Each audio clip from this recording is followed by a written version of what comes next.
Hi guys, അപ്പോൾ ഇന്നത്തെ ദിവസം ഫുൾ കറക്കാണ്. 12 മണിയെല്ലാകുമ്പോഴത്തേക്കും നമ്മൾ അരുണേട്ടൻ്റെ വീട്ടിൽ പോയിട്ടുണ്ടായി. അരുണേട്ടൻ്റെ അനിയത്തിയുടെ വിരുന്നുണ്ടായേ. അപ്പോൾ നമ്മളെല്ലാവരും വിളിച്ചിട്ടുണ്ടായിരുന്നു.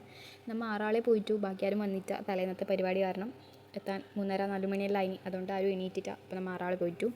അപ്പോൾ അബി വന്നിട്ടില്ല. അപ്പോൾ നമ്മൾ അബീനെ കാത്തിക്കുന്നത്. ഇതാണ് നമ്മളെ നിർണു, നമ്മൾ ടീമിലെ എക്സ്പ്രഷൻ ക്യൂൻ. അങ്ങനെ ഞങ്ങൾ അവിടെ എത്തി. ഇതാണ് ഗൈസ് നമ്മളെ ഗുല്ലു. അപ്പോൾ നമ്മൾ ഫുഡെല്ലാം കഴിച്ച് കഴിഞ്ഞിട്ട് ഇവിടെ ഇരിക്കുകയെന്ന്. അപ്പോഴാണ് അബി പറഞ്ഞത് മോഹിനിയാട്ടം അടിപൊളി സിനിമയാണ്. അപ്പോൾ നമ്മൾ വിചാരിച്ചു എന്നാൽ പിന്നെ കാണാൻ പോവാന്ന്. അങ്ങനെ അബി വന്നില്ല ഗൈസ്. അപ്പം ഞങ്ങളെല്ലാവരും കൂടി സിനിമ കാണാൻ പോയി. വിച്ചുവെച്ച് വന്നിട്ടുണ്ടായി, കണ്ണാനും വന്നിട്ടുണ്ടായി. അവരപ്പോഴത്തേക്കും ഉറങ്ങിയാലും എണീറ്റ്. നമ്മൾ 4:30-ക്കുള്ള ഷോക്കാ പോയിനി. അടിപൊളി സിനിമയായിരുന്നു. എനിക്ക് എല്ലാവർക്കും ഇഷ്ടപ്പെട്ട്, ഒരുപാട് ചിരിച്ച്. അത് കഴിഞ്ഞിട്ട് നമ്മൾ നേരെ ചാവടിക്കാൻ വേണ്ടിയിട്ട് പോയി. നിർന്നു അമ്മ അടുത്ത് നേരെ ലിപ്സ്റ്റിക് വാങ്ങാൻ പോയിട്ടുണ്ടായി. അപ്പോൾ നമ്മൾ അവരെയും കാത്തിട്ട് നിൽക്കുകയാണ്.